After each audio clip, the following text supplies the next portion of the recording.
All right, today we're going to do a dihybrid cross and a plant that is heterozygous in both of its traits. This is the most complex type of cross that we're going to be doing in this chapter. And it's not really difficult, it's just kind of time consuming. So I'm going to walk you through the best way to go about doing this, all right?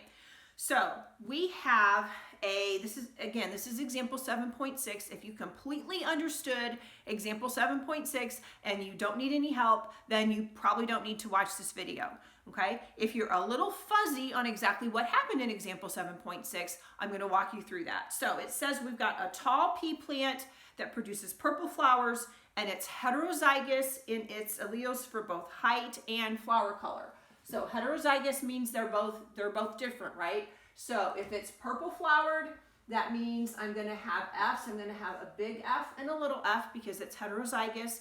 And if it's tall and it's heterozygous, that means it's going to have one allele for tall and one allele for short. So heterozygous in both traits. Now, what are the possible allele combinations that this plant could give an offspring, since the instructions say here that we're going to self-pollinate this plant? Well, if I have a capital F, let me write that so it's a little bit more neat. If I have a capital F, that capital F could go with a big T, or the capital F could go with a little t. So I have those two possibilities. I also have a little f, and my little f could pair up with a big T, or my little f could pair up with a little t. So with this particular type of cross, I'm going to have 4 different allele combinations, okay? Because one can go with either one of the other 2. So make sure that you see where that came from. Now I'm going to self-pollinate this plant. So that means that I can have 4 different possibilities on the top, and I'm going to have 4 different possibilities going down the side. So you can see that this is going to be a large Punnett square. So if I have, I'm going to go ahead and draw my square like this, and I'm going to put these same allele combinations going down here. FT, big F, little t, little f, big T, little f, little t. Okay? So a 4x4 Punnett square. And again, we're just going to go and we're going to fill all these in. So here I've got big F, big F, big T, big T.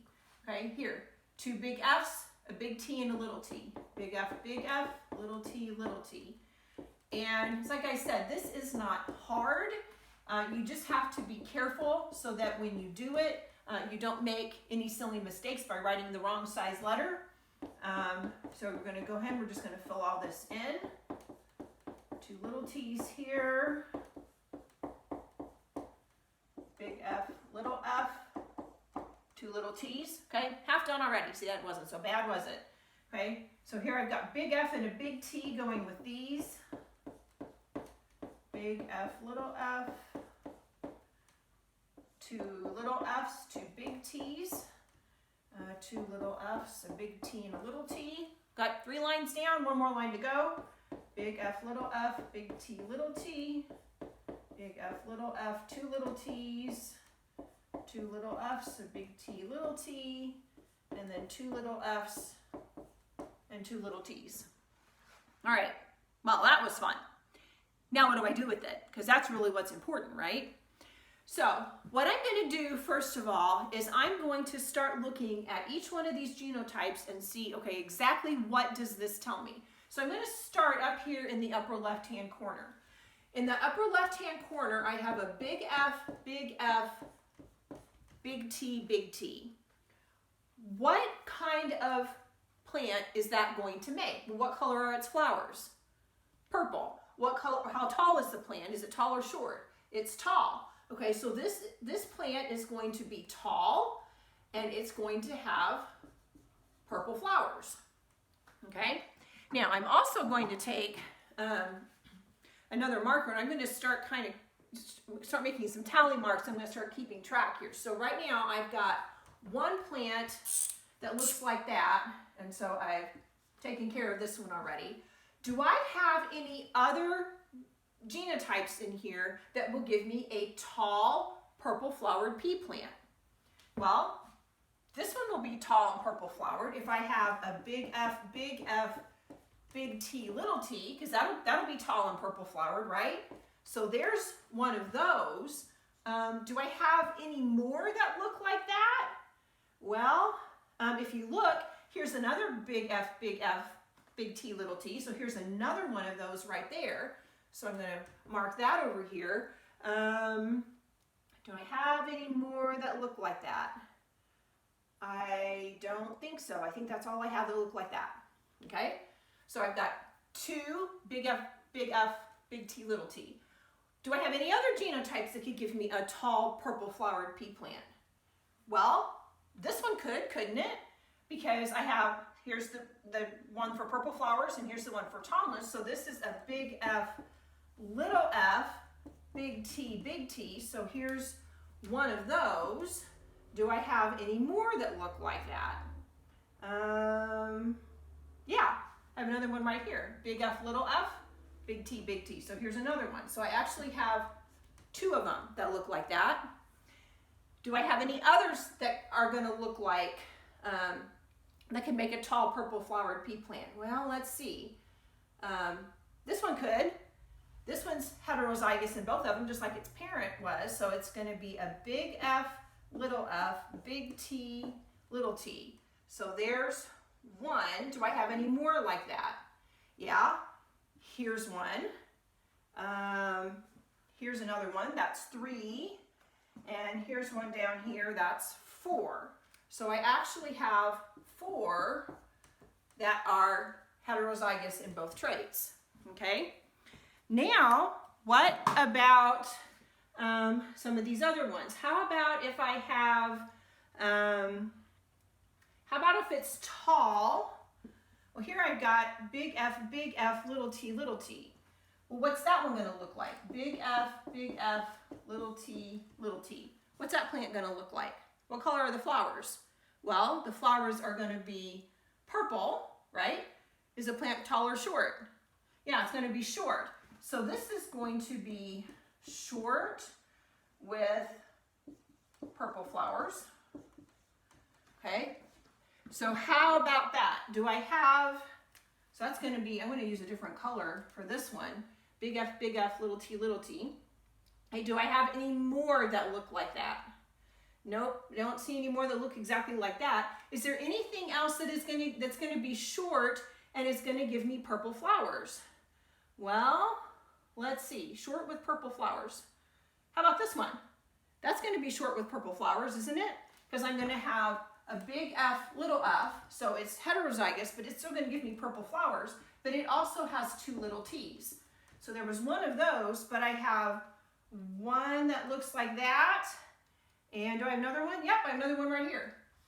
And one that looks like that. So I actually have 2 that are going to be short with purple flowers. Okay?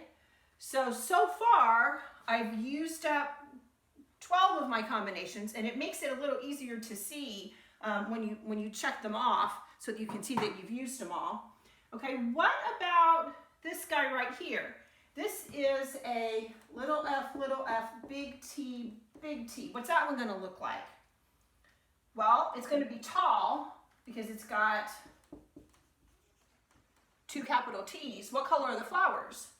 Yeah, they're white. So this one's tall with white flowers. So I've got that one. Grab one more color here. So tall with white flowers is going to be right here. Are there any other genotypes that give me tall with white flowers? Well, these are going to have white flowers, and they're both going to be tall. So that's going to be a little f, big T, little t. So I've used this one, and I've used that one. So I had 1 here, and I had 2 here. And now I'm down to 1 genotype left, and it's going to be little f, little t. What's that plant look like? Well, that plant is going to be short, and it's going to have white flowers, little f, little t, and I just have one of them. So it's right there. Okay, so I kind of knew how this was laid out already, and so it was a little easier for me to find it and get it in the right category right away. Don't be frustrated if you can't see it as quickly as I did. I have done a lot of these, okay? So you may find it and then you may have to kind of rearrange your categories, but you can do this. This is not that difficult to do, okay? So when you get done, you should have a total of 16 genotypes, so you should have check marks in all your boxes. And so now we want to go through and we want to figure out the percentage of our phenotypes. In the book, they have also calculated percentage of the genotypes. I probably will not ask you to do that. If you can calculate the percentage of the phenotypes, that's really what I'm going to be asking you to do. Okay, I could calculate the percentage of every single one of these, but I'm not going to do that. I could, but I won't ask you to do that. So let's just look at the phenotypes. So here, if I look at the number of tall purple plants, I had 1, 2, 3, 4, 5, 6, 7, 8, 9. So I had 9 out of how many? 4 times 4 is 16. So I had 9 out of 16. How many short purple plants were there? 1, 2, 3. So I had 3 out of 16. How many tall white flowered plants were there? Again, there were 3 out of 16. And how many short white flowered plants were there? There was 1 out of 16. Now, after you get that part, make sure you check and make sure it adds up to 16, because otherwise you're going to be all messed up. Okay, so I have 9 plus 3 is 12, plus 3 more is 15, plus 1 more is 16. Okay, so I'm up to 16, so that's good. I've got everything accounted for. Now you can go in and you can calculate your percentages. This is where your calculator is going to come in handy. So if you take 9 and you divide it by 16, so it's 9 divided by 16. Don't do it upside down, or you'll get the wrong percentage. So 9 divided by 16 times 100, and that's going to give you 56.25%. No, I did not do that in my head. I actually had it calculated already. Short purple plants, 3 out of 16. 3 out of 16 is going to be 18.75%. And this one's also 3 out of 16, so it will also be 18.75%. And then 1 out of 16 will be 6.25%. Now, once again, once you've done that, go through and add up your percentages, because your percentages should come up to how much? If you've got them all, yeah, they should come up to 100%. So when you add 56.25 plus 18.75 plus 18.75 plus 6.25, that will give you a grand total. You should have 16 out of 16, or 100%. I guess you couldn't see that, but it says 16 out of 16 or 100% down there on the bottom. Got below my camera line. Sorry about that. Okay, so again, the best way to go about doing this is check off the ones in the boxes as you go through so that you can make sure that you have them all. Once you figure out how many you have, calculate that, calculate your percentages, make sure it adds up to 100. If it doesn't add up to 100, you made a mistake someplace and you need to go back and fix it. Again, it's not hard, it's just kind of a long process to get all the way through, and it requires some careful work. Also requires you to be very careful when you're writing your uppercase and lowercase letters here to make sure that you don't make a mistake. You miscopy a letter, you're going to have your percentages all messed up. So don't get in a hurry, take your time, and I know that you're going to be able to do this.